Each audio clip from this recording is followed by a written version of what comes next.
Welcome, welcome, welcome to Elevation in Action. I am your host, Dr. Juanita Britt McDonald, founder, executive director of Rediscover Me Initiative.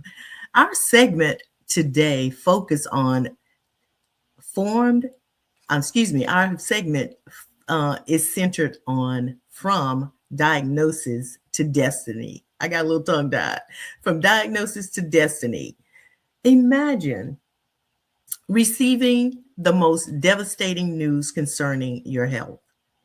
Not a possibility, not a warning, but a life altering diagnosis that instantly shifts how you see your body, your future, and your identity. A moment where everything you thought you knew about your life changes. For nearly 2.9 million people worldwide, this moment is real. In the United States alone, nearly 1 million individuals are living with multiple sclerosis, with approximately 200 new diagnoses every single week. And while it affects people across all walks of life, it disproportionately impacts women and remains one of the leading causes of disability among young adults. Multiple sclerosis, often called MS, is a chronic, often debilitating condition that affects the central nervous system, disrupting the communication between the brain and the body. But behind every diagnosis is a person, a story, a moment where fear meets the unknown.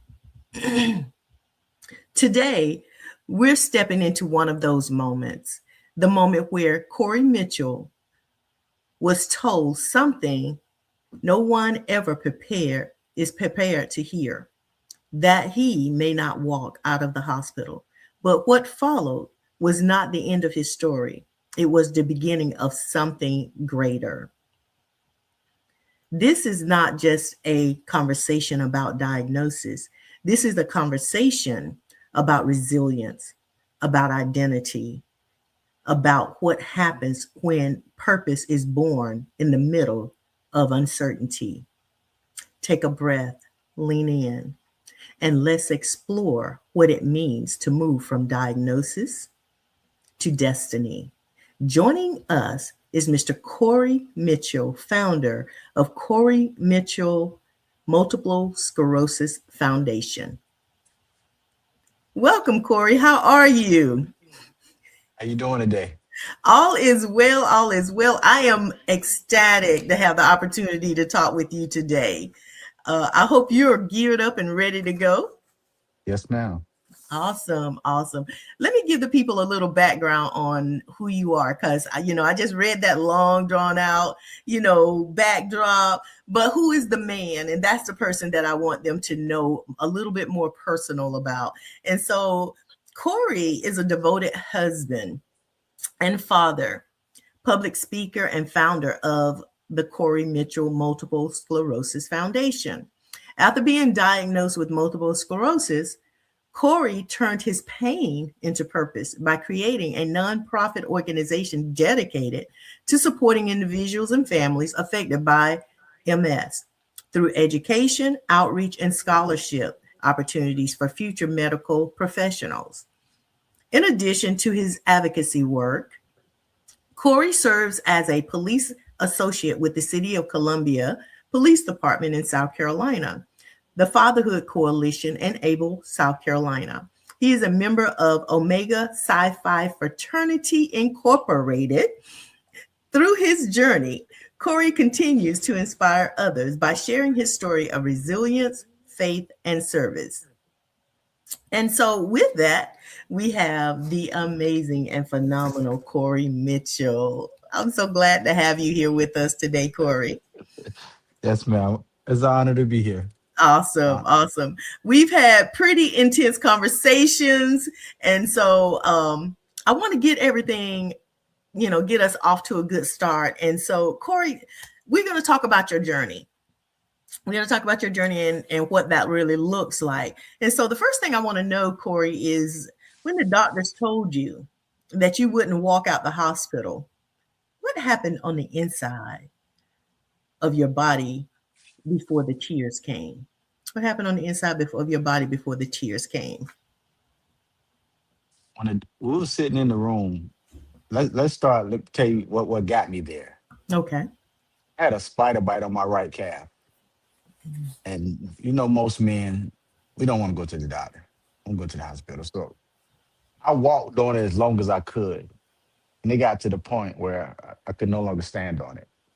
So at the time, I was a police officer working City of Columbia Police Department. I'm on duty, working night shift. I asked my corporal, could I go home so I can go to the doctor in the morning? So in Columbia, we go to doctor's care for free, city of employees. So my squad was like, Mitchell, just this Saturday night, just wait till Monday, you go for free. It's a spider bite. I go to the doctor, I'll see y'all Monday. So I go to the doctor on that Sunday. He told me it wasn't ready to be drained. So he gave me an antibiotic, told me to come back on Tuesday. I go back, he drained it. I don't know if you ever seen you'll be surprised how much stuff come out your leg. So he drained it, told me to come back next day, repack it. Middle of the week, my leg is getting weak. Now, prior to this, I've never been sick, not even not knock on wood, chicken pox, the measles. Kids normally get those, but I didn't get those. So he said, maybe you're allergic to the antibiotic, so he switched it. Mind you, I'm 40 years old. I'm just not learning how to swallow a pill. By that Friday, my legs was really getting weak and bothering me. And I was like, Doc, I'm not a doctor, but something's going on with my legs. He said, well, because I told him I started going to the emergency room. He said, well, that's your choice, Mr. Mitchell. I'm looking like, huh? So Friday night, I go to the doctor, emergency room. They run tests, they do blood work. They said, Mr. Mitchell, everything's all right. Give me another antibiotic. Told me I'd be all right. I called my aunt, who's been in nursing 25 plus years. She's our family doctor.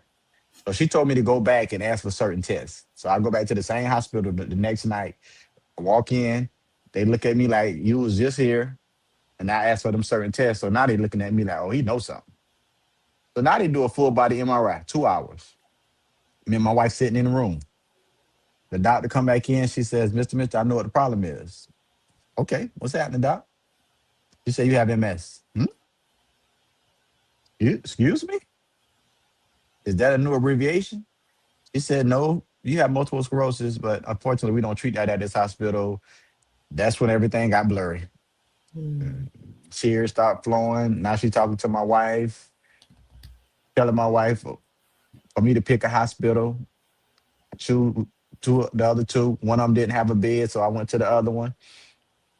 They put me in the ambulance. I'm riding by myself, and I'm crying all the way there. Once we got there, I said, look at here. You, we got to stop the tears. We get in the room. Doctor come in. He said, Mr. Mitchell, you don't have MS, but you have MS symptoms. We're going to put you on a steroid to stop whatever's going on, and we'll go from there. This is Sunday going into Monday. Tuesday, they did a spinal tap. And if you're not familiar with a spinal tap, it's that long needle they put Mhm. in your spine. So they did a spinal tap. So wait for the results. Told me we're going to go to a inpatient rehab. But normally they're full, so we don't know when you're going to get to go over there. Now, this when the laws start working. I remember Omega Psi Phi Fraternity Incorporated, as you said earlier. One of my frat brothers came in the room, and I was like, I know him, but I was like, how you know I was up here? He said, no, my job is to find patients beds. I work at the rehab center. I said, well, the doctor said it'll be a while before I get there, so he told me just be patient. He said, no, sir, I got a bed for you Saturday. So still not knowing the final results, I move out Saturday, going to rehab. We start working out. Like I say, while I'm in the hospital, my wife called me and tell me one of my frat brothers passed away. Unfortunate. So the brother's in uproar right now because this was a great guy. His name was Crow Anderson. Great bro. Anybody that know Crow, love him to death. He had an unfortunate incident. So people piling up, coming to see me, dog, you all right? You all right? At first, I didn't tell no one. I'll be honest with you. I had a individual come see me in the hospital. You know, some people love to post everything, you know, with this social media day. So he took a picture with me in the hospital bed and he posted. Let everybody know he came to the hospital. So now I'm getting phone calls. You in the hospital? Yeah, you know, I got this, you know, little situation going on. I'll be here for a little while. I'm gonna go. I was in the hospital for 3 weeks before my results came back, and the doctor walked in and say, "Unfortunately, Mr. Mitchell, we found out you have MS." It's not unfortunate. Now we know what we fighting. But while laying in the hospital bed with all of this going on, with all of this support, the Lord laid it on my heart to do something, create a foundation. So that's what we started talking about the foundation. I'm asking people how to do it, what's going on. One of the brothers in there, he showed me how to get it started. But at the same time, my wife telling me, calm down. We got to find out what's going on with you. So this whole time, I'm never thinking I'm not going to walk anymore. I'm thinking we just having a moment. And Mhm. honestly, to today, I still tell people this is a situation, and a situation too shall pass. But in the meantime, we got things to do. That's where the foundation comes in at. Awesome. As you shared that, it caused me to think about shifting from fear to vision. Shifting from fear to vision.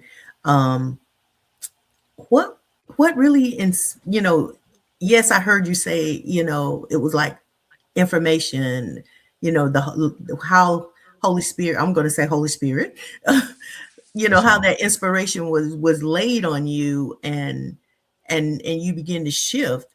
Can you describe a little bit about what was that shift inside of you like? I've been always a go getter. Anybody know me? I'm a go getter. I always say I don't let grass grow up under my feet. Yes, I'm in the hospital, but life is still going. I got a wife at home. I got small children. I can't tell my kids, hey, this is happening because they don't understand. They still got needs. They still got wants. So as a man, I still got to be that provider, even though I do have a situation. But it's not clicking in my head that I'm not going to be able to do this in like a couple of days. Mhm. Till a couple of days come and I'm still here. But the whole time, my wife and my kids is giving me hope. So we just got to keep pushing. Like the fear, I don't believe the fear was really there long because I started talking about it. From day one, I've been talking about MS, telling people this going on, that going on. I never wallowed in it. Now I know that's what's been helping me. Very good. As you shared the word hope, Corey, um, I feel like, the automatically, let me rephrase that. I automatically thought of, how the saying, if you're at the end of your rope, tie a knot. I truly believe that the knot at the end of the rope is hope. And that's what we hold on to when there's nothing else. And so for you to share that was very inspirational for me. So thank you. Um, the next question I have for you is, why was it important for you to build a foundation rooted in lived experience and not just awareness? Because a lot of people that create foundations, they create a foundation because of someone, in honor of someone, or someone. But that someone is the person that went through it or going through it. It's different. I'm living it. So regardless of what we talk about, I could fumble on it. I could not realize what it is. I'm living it. You can't tell me my story. Even if you have multiple sclerosis, your journey is your journey. We look different.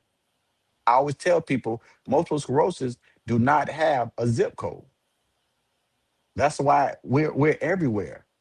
I've spoken to a young man in Nigeria, and the crazy part, speaking to him, he's walking again, but when he was stumbling, he said he was sitting on side the road because he was taking a break because his legs, he was tired. Somebody stopped and gave him some money, say to get better. He said, I'm not homeless, I'm just tired. But to hear that story, and now he's up running. I have people come up to me, look perfectly fine, but it's inner. Then I have people I know that permanently in a wheelchair. Some people can barely speak. You don't know what it looks like. That's why we speak about it. It's awareness. I started telling people MS means to me, make sense. Let's make Mhm. sense out of I like that. You're it. inspiring me. I don't know if you know this or not. I'm a note taker, and when something inspires me, I have to write it down. And I also often tell my clients and those that I'm working with, I see through my hand. So you're always going to find some markers and a pen in my hand, because there's so many. Just by you sharing your lived experience and the added awareness that goes with it, which is a partnership within itself. I'm just seeing how it's helping the dynamic of us to see, not from book knowledge, but from a better understand it format, a framework. And so to say that, it should awaken in others the need to ask more questions, the need to um, challenge themselves in how their body may be responding to different things, and also going back to being adamant. Because even in the beginning, when you shared your journey about being in the hospital, the diagnosis, being sent home, and given some medication, all of those things, a lot of times we say, "Oh, the doctor says," and we stop, and we leave it at that. But we can't say the doctor said. We have to interrogate ourselves, and we have to interrogate others in our journey, because there's so many times, in my world, and for me saying this, in my world, and those that I work with, I share with them all the time, your body is talking, it's speaking to you, it's saying things. But unless you get to a place to where you are in tune to it, you miss all of the signs. And you share that, along, you're sharing that, and you share that every time you touch another person, and every time they reach out and touch you. So thank you so much. I don't think I can say that enough, because you're elevating me and helping me to be a better person. I need that as well. So let's move on a little bit further. Let's go back to your frat brothers. How did they help you regulate your nervous system during your crisis? Like I say, in the beginning, my kids were small. Mm-hmm. So when it came time, they would come to the hospital to motivate me. They told my wife, "Look, you work, you take care of the kids, you come up here as you can." When I got out of the hospital, my wife didn't have to take me to a physical therapy appointment, because when I first came home, I couldn't drive for, I look back on it, probably about the first year. But she didn't have to take me to a physical therapy appointment. If I need to go to a doctor's appointment, whatever needed to go on, they, my frat brothers, friends, and family, they told my wife to carry on. So that was a huge help. Mm-hmm. If I had an appointment, I put out all my appointments, and somebody signed up for them. So that I had no choice but to give back the love and respect and support. I had no choice. For me not to give back, it would have been pure selfish. Even to this day, the love and support of people reaching out. And when you're talking about the doctor and learning your body, get a specialist. Respect to the doctors out there, but get a specialist that specializes in what's going on. My MS specialist is Dr. Mary Hughes. I always shout her out. When I met her and I heard about her at first, to me, she's the greatest, and I tell everybody about her. I have bros that's going through it. Also, I tell them about it. The fraternity is so large. So I've met different people that diagnosed with MS for the simple fact my fraternity brothers know someone with MS, and they say, "Hey, we got a bro going through this. This is what he got going on. Look him up. Reach out to him. Talk to him." Mm-hmm. It's a network. That's why I say MS means make sense to me. But when it comes to the bros, They've been here for me. That's community. That's Yes, ma'am. community. Now, you shared a funny story with me about your wife. We can't leave her out. You shared her Uh-oh. tenacity to push you and share a little bit about that moment where you just wasn't there and she came in just like a mama to me. When you said it, it was like I see myself in her like, no, we ain't doing this. Oh, now, when I be like, you hand me that water, or you'll fix this for me, and she be like, ain't nothing wrong with you, ain't nothing wrong with you. She said, you can get it. She said, you can't get it. Just tell me you can't get it. Be like, I get it. Don't worry about it. I got it. I got it. Like she'll come in the kitchen like I'm the cook. I love to cook. I cook so much to the fact one time my wife came in the kitchen and she touched the pots. And my daughter was like, why you touching daddy pots? And she cooked something and they was like, Mom, we didn't know you can cook. I'm like, your mama cook great. Like, I just like to cook. Prior to meeting my wife, I was single for a long time. I had my own house. I was the cook in my house. So when I met my wife, I didn't stop cooking. Even I think one of her friends asked her one time, "Oh, you cook?" Like, yes, she cooked good, but she don't have to. And with me now, being in the chair, I still love to cook. So she would come in the kitchen sometimes and she'd be like, "You ain't on your duty." But that just our relationship. We grew up so opposite. To it's amazing. We build each other up. I couldn't. I tell her all the time, you was in a secret society and you escaped. They looking for you because ain't no other woman out here like you. I met the perfect one, and I stand on it. She's my That's real. beautiful. That's beautiful. You know, My and to real. yeah, and to see her, see her. I've only had the opportunity one time, but I could see the beautiful spirit inside of her. So thank you so much for sharing, giving us a little snippet behind the scene. I'm certain Uh, there's more. she's something else now. She's something else now. But that's I my love baby. it. Love her to death. I love it. That is so beautiful. Um, the one you and I also shared a conversation about how you started. And you described to me that you started out small and you were just like with like all individuals who's starting a business or nonprofit.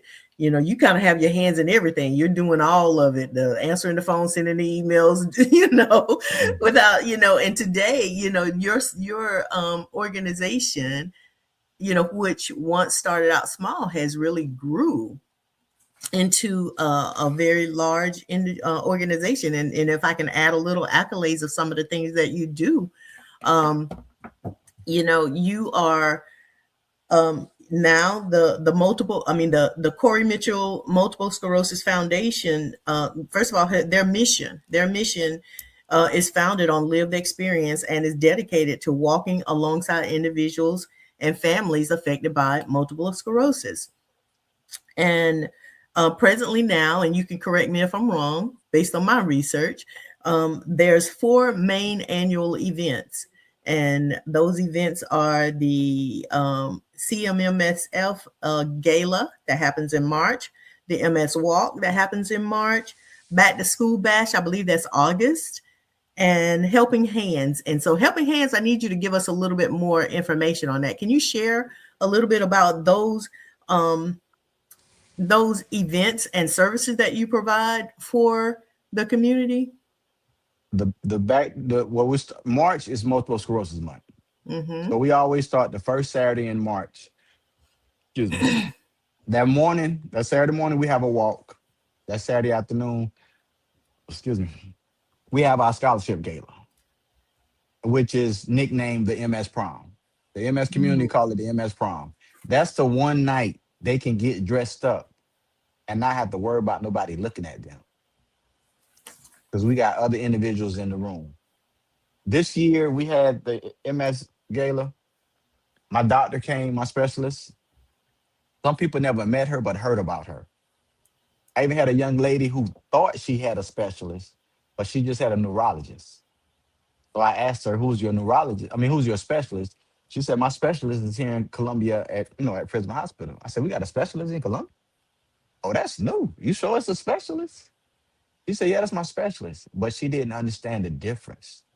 So I introduced her to my doctor because my doctor was there. And my doctor broke down the difference and they talked and now she has a specialist. So if nothing else happened for the simple fact that one person now has a specialist to help her out, we our mission is accomplished. Mm-hmm. The helping hands is what we call is basically the scholarship, but I was told a scholarship is a full ride. That's why you hear some people say partial scholarships because you got to be careful how you use that word. So we call it the helping hands. So what we do is we give a $500 stipend to a high school senior that's going to college that's going to major in something in the medical field. It can be a MD, it can be a physical therapist, it could be an eye doctor, it could be a speech pathologist. Because you never know, they could possibly find a cure for MS or help make it more tolerable. So Mm-hmm. the helping hand occurs at the gala. So at the gala, we honor somebody from the MS community. We have a guest speaker. We honor a civilian, somebody that's just doing community service that's great in the community, and we do the scholarships.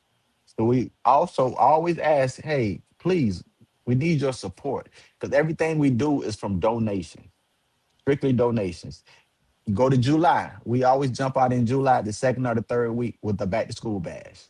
We always try to be the first out for the school year. I'm just gonna be honest. We try to be out first because we trying to solicit the donations because everybody know money is scarce these days. Last year we was able to affect 1,000 kids. We gave out 1,000 book bags.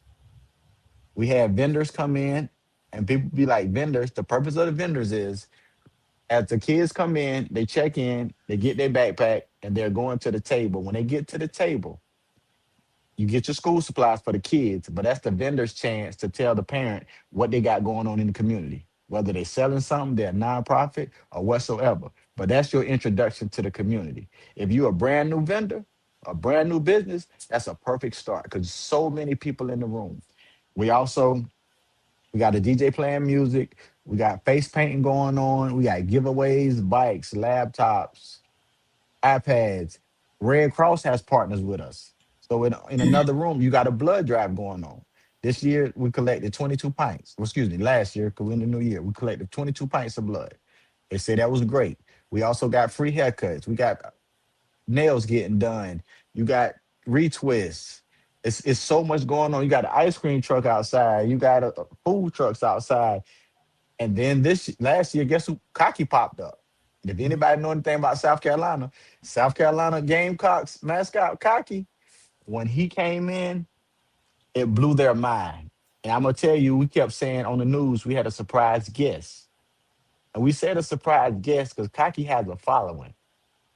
We do our event in the Greenview community. That's a community.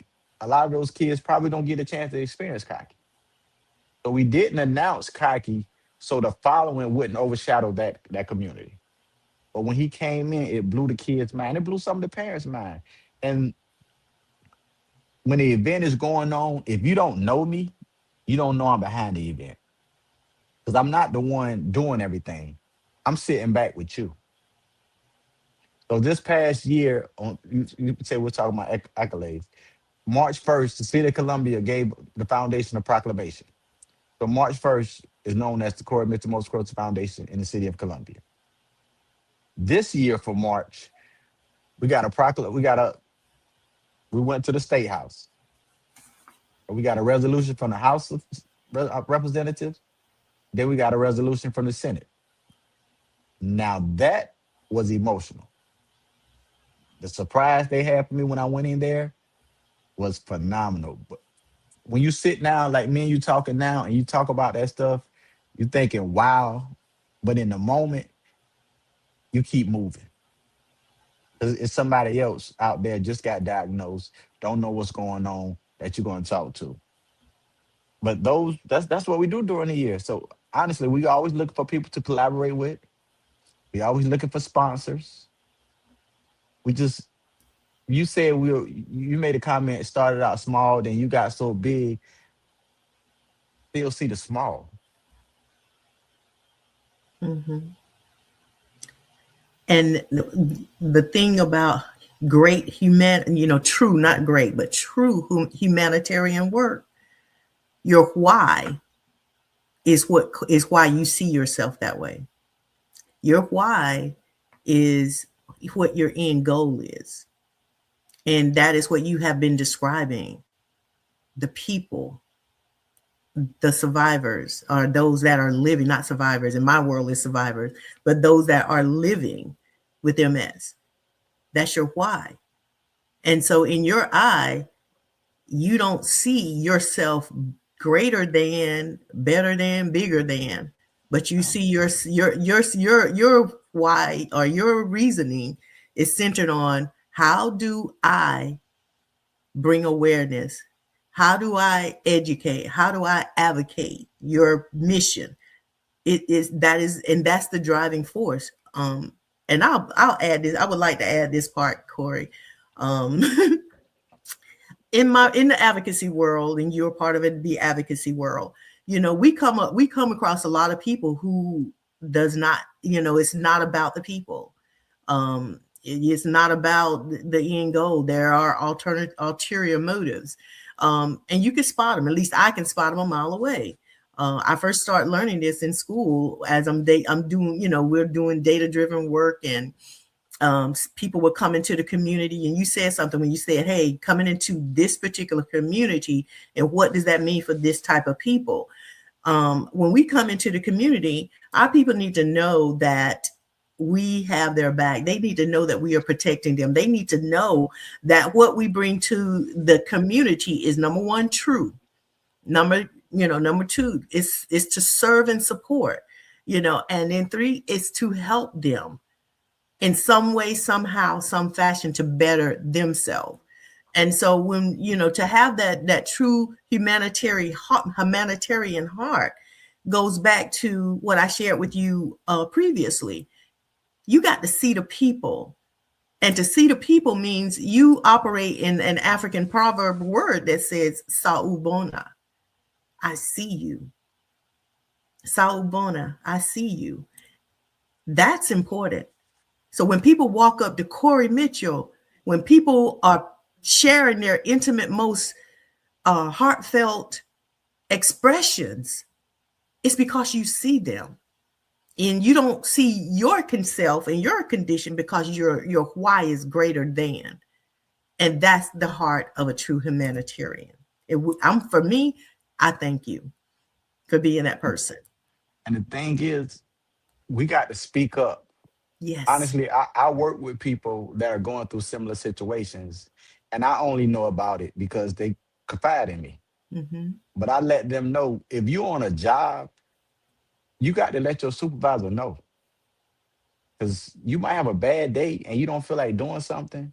Now you starting to get written up, and you about to lose your job. But when you get about to lose your job, now you tell them you sick, but you've been sick. Or I'm not even gonna say sick. You've been going through a situation. Let them know. Speak up, like, acknowledge. I look at it like this: I got it. I can't give it back. So let's go. Mm-hmm. We got to live for tomorrow. Absolutely. Absolutely. Thank you so much for that. How do you define, and you're such a, you said that you're slowing down is just not in your vocabulary. You're a Come on. go-getter. So how do you define strength now, post diagnosis? How do you find strength? How do you define it?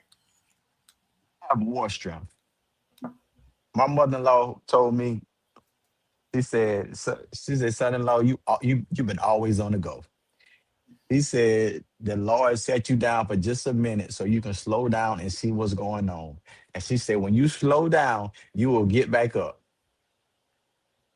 But I'm doing more now. I'm doing more now. My therapist, and I'm repeat, my therapist, get you a therapist. It's nothing wrong with going to therapy. You know, it's a stigma in our community, but get you a therapist. And she asked me, she said, if it wasn't for your situation, do you think you will be doing all that you were doing? He said, you're a great person. You do a lot of stuff, but do you think you will be doing this? Would you have created a foundation? I said, probably not. No telling, always on the go. I love helping people. When I see that commercial about don't be your parents, that insurance commercial, oh man, that's us though. Mhm. But I have more strength now. I want to go. When I first got out the hospital and couldn't do anything for myself, it weighs on a person. Now, if you're just lazy, you're fine. Okay. If you're just lazy, don't want to work, don't want to do nothing, that's your world. But that's not my world. So once I start being able to do for myself again, I want to do so much. Got my license, I could drive again. I wanted to go everywhere. I went to work. They asked me, "You can clock out at your desk." One officer said, "Mitchell, why you going to the time clock?" My simple response was, "Because I can." It's just that simple. I sat home 3 years, couldn't punch a clock. When I talk to people, and I would just say it, make it light on you. You might say something like, I was at the football field with my son. Lady was walking by. He said, "I'm tired. I'm so tired of walking." I said, "Ma'am, I'll trade with you." She looked up and she said, "I am so sorry. What you sorry about? You said you was tired of walking, and I just said I'll trade with you. Nothing to be sorry about." But we got to make light in the situation. And some people don't know how to take it. Went to a doctor's appointment, signed in. Lady said, "Take your seat." I said, "I brought mine with me." She just froze. Everybody in the waiting room just laughing. I said, "Ma'am, it's okay." But you got to make light of it. And listening at me, y'all might think I never have a moment, but yes, I have my moments. I have my days when I don't want to do nothing. I don't want to go nowhere. Have that moment, but don't stay in that moment. Have a support system. It took me a while to get in a support group because I don't do negativity. But I finally got in the support group and I got in a great. A young lady, we'll go back to the bros, to the Omegas. A young lady called me. She looked up my website. She said she knew one of my frat brothers, African American young lady. She said she thought she was the only black woman in this world with multiple sclerosis. She met me, introduced her to the ladies in the group. It blew her mind. She gave me a call and she poured her heart out to me, how much she appreciate me and how much she thanked me and different things that I've done that I don't realize I've done. If everything you do, Dr. Juanita, and you remember it, you're doing it for the wrong reason. If you take a score of everything you've done, you're doing it for the wrong reason. Stop. Just let it go. Because your heart is not in it. You're looking for too many accolades. Too many. But my strength is in her. I mean, this is my thing. I said, "Lord," I never said why. I said, "You got my attention. What is it you want me to do? What do you want me on?" And I say every step. Most people say every step, but now I say every roll I turn, he leads my path. And something come up, I sit down and I talk to my wife. We'll go over it. Her biggest thing is, I don't mind what you sign up for. I don't mind what you do. As long as when these kids or me need something, you're there. Because regardless of what we're doing in the community, be a humanitarian, whatever you want to call yourself, you got to be there for your family. I can't be there for you and I'm not there for them. That's a great closing. It's a reminder because so often, and I'm going to say this for the men that may be listening, so often the men there's that drive, that push that you guys have. Not saying that women don't have a drive and a push, but we forget that home is important. It has to come first. I'm very grounded in family. And so, and I have a cutoff. Don't call me after X time. Don't call me on this day. Don't expect me to show up because this is family time. And and they need to have that time. So I commend you for that. But now I want to go back to the mental health because you jumped. I was going to add that was going to be my next question, and you actually move forward, and I'm glad of that.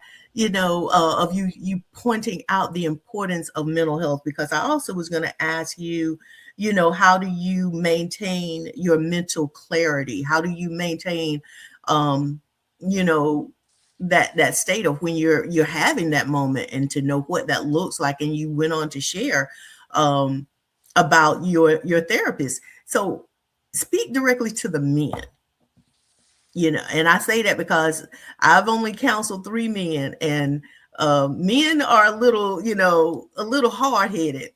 And so I have to do different things to get them to talk to me. So let's speak to the men, not about multiple sclerosis, but just being able to have an outlet.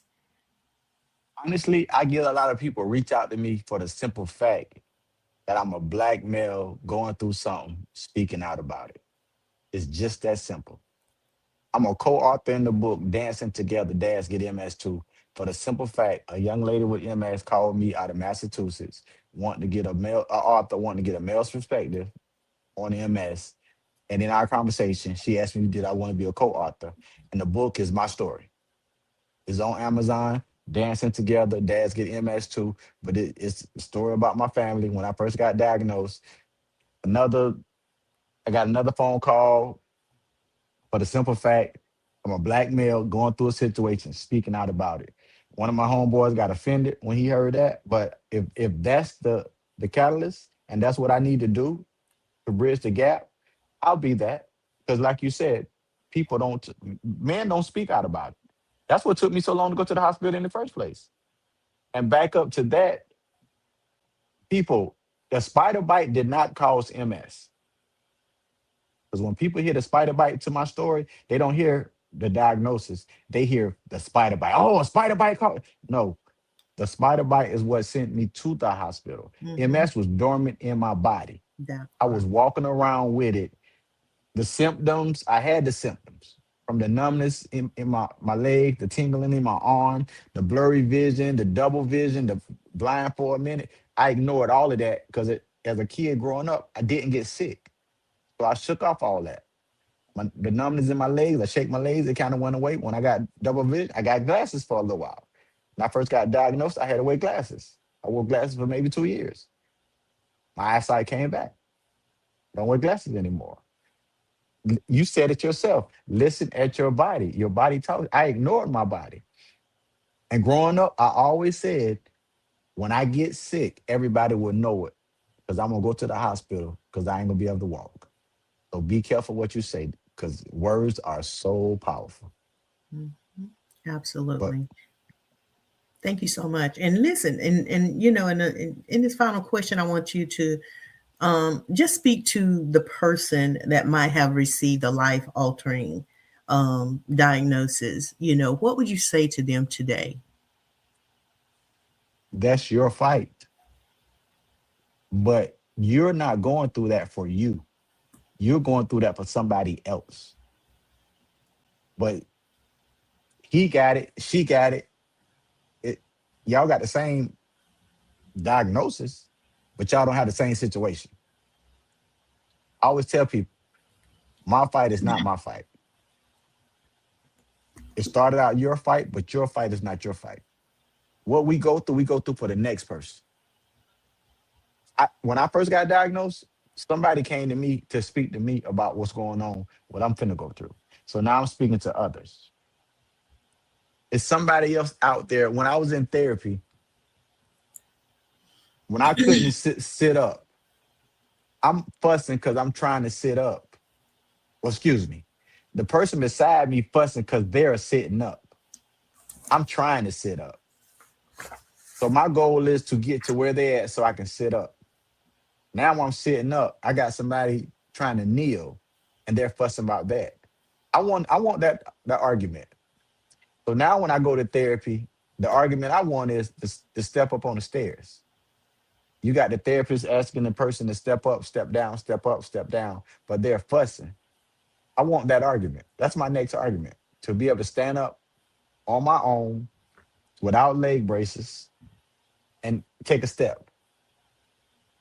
But we all got to have that mission. But if you just got diagnosed, it's hard. It's something you're gonna take a moment, don't dwell in it, but it's somebody out there that's worse than you. Mhm. So think about that. Form your mission. And listen, I don't mind talking. I'm here. And if I can't answer the question, I'm gonna put you in direction with somebody that can. It's somebody in the group that's we got one lady in the group. I think she had MS going on 40 years. So she had MS when they didn't have all this medication. So what are you fussing about? And it's no, they say they don't know what caused it and they don't know how to cure it. And you know, they always say that what they say.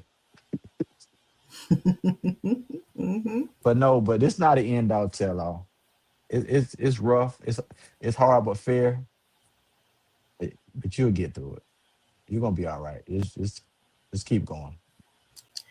Thank you so much, Cory. What I would like to do at this moment, I want to transition and just kind of show the viewing audience, um, just give you a little backdrop of the trauma impact that Cory described so eloquently. So for this session, I'm going to pull in Brittany. This is my little Brittany the brain, and so what Brittany does is Brittany and I actually go out and we train and we talk. And so that was a key part. If you, as you were listening to Cory share his story, there was a key part that he indicated. And that key part centered on when he blanked out, when he was traveling from one location to the next and he cried. That key part of the brain is called the amygdala. The key part of the brain is called the amygdala. That's our fear center. I also call that our file cabinet. That part of the brain is where everything that you and I go through has been stored. It's like all the data that comes up and it helps activate that fear center within your nervous center system, excuse me. And so, when you take a look at his fear, automatically, he was there and he had a right to be there. But the reason why we brought in asking him what pushed him, how he was inspired, because the fear did what it automatically supposed to do, and it was probably springing off of other fears he had gone through. So when he blanked out, when he couldn't speak, when he couldn't say anything, his wife had to take over. That's because the brain did this. It took over. It put him in shock. And he had to sit in it and process it, which is okay. That's the normalcy, because this is the key part.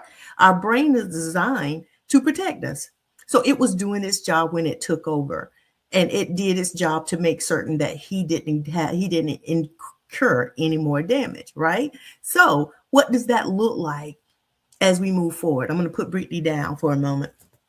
you know so the key thing that I want you to understand is this, as it pertains to the brain.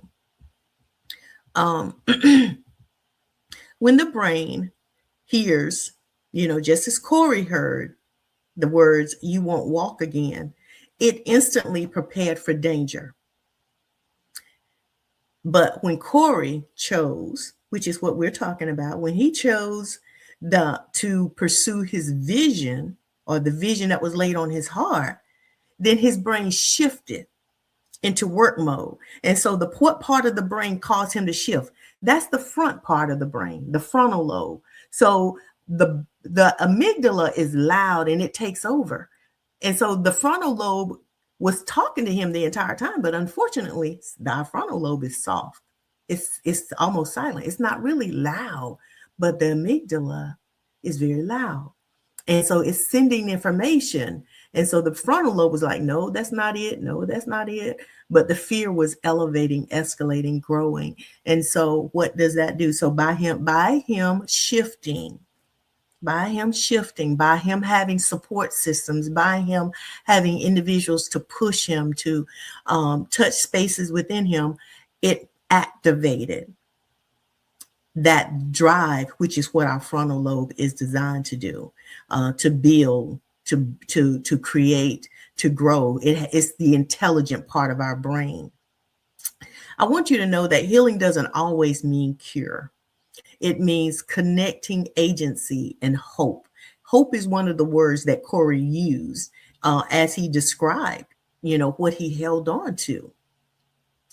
As we close out this session, I want you to understand and to know that if you're suffering from any form of diagnosis, it is not your identity. If this episode stirred anything inside of you, I want you to take a moment and pause, breathe softly, and reground yourself. You are not alone, and your story is still unfolding. I want to encourage you to reach out to Cory for anything that if you are an individual who might have just recently received the diagnosis with multiple sclerosis, or to volunteer. So I want to bring him back and share, even if you have received the diagnosis, or if you want to donate, I want to encourage you to reach out to Cory Foundation. All of the information is on the bottom of our screen.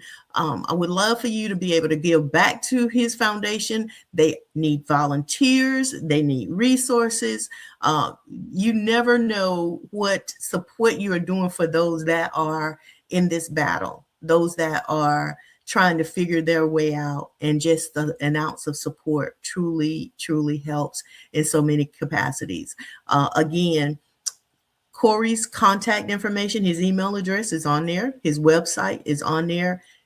For donations is on there with PayPal and Cash App. So please today make a donation. And if this story has inspired you, encourage others to sign up and to connect with Cory Mitchell Multiple Sclerosis Foundation. And so, Cory, thank you again. I have had an amazing day, and I don't think you realize the bubbles and the adrenaline I had waiting for this day so we could sit down and record. And I'm so excited for what is taking place with you, with your organization, and all of those people that you are blessed to serve today.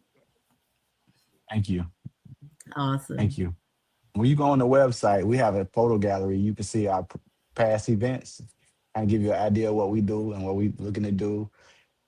Like she said earlier, I don't mind speaking, spreading the word. When you go on the website, we also have a donate link on the website because some people don't like to do PayPal, some people don't like to do Facebook. So we have an actual donation link, and you can pick where would you like to donate. You can do a general donation, or you can do the back to school, or you can do the gala and the walk. We'll let you pick. I always tell people, I don't tell you how to spend your money. I just love it. So again, thank you so much. And listen, I don't know if I gave out the title, but let me try that again. Today's topic has centered on from diagnosis to destiny, the Cory Mitchell journey with multiple sclerosis. And so today has been just a phenomenal day. I have, again, if you notice, I've been cheesing the whole entire time, but there's something about being in spaces with very genuine people who are doing impactful things. And we grow when we can connect our iron to someone else's iron, and when we can help amplify them as they are moving and out here doing this great work. And so with that, we're excited, and we just want to say thank you to not just Cory, but his amazing team and all of the support that they give, his amazing wife and his two beautiful children, a boy and a girl. I do not know their names, but if you want to shout them out, Cory, you definitely can shout them out. Morgan and Mackay. Morgan Oh, is the oldest, and Mackay. wow. That's my crew. Morgan looks like Cory. Makai looks like his mom. So Nah, you gotta edit that. You gotta edit that. but yes, it's such an it was really great having you here today, and I want you to have an amazing day, and thank you so much for joining us on Elevation in Action, Trauma, Thank you, Pat. Truth, and Transformation. Take Thank care. y'all. Have a good one.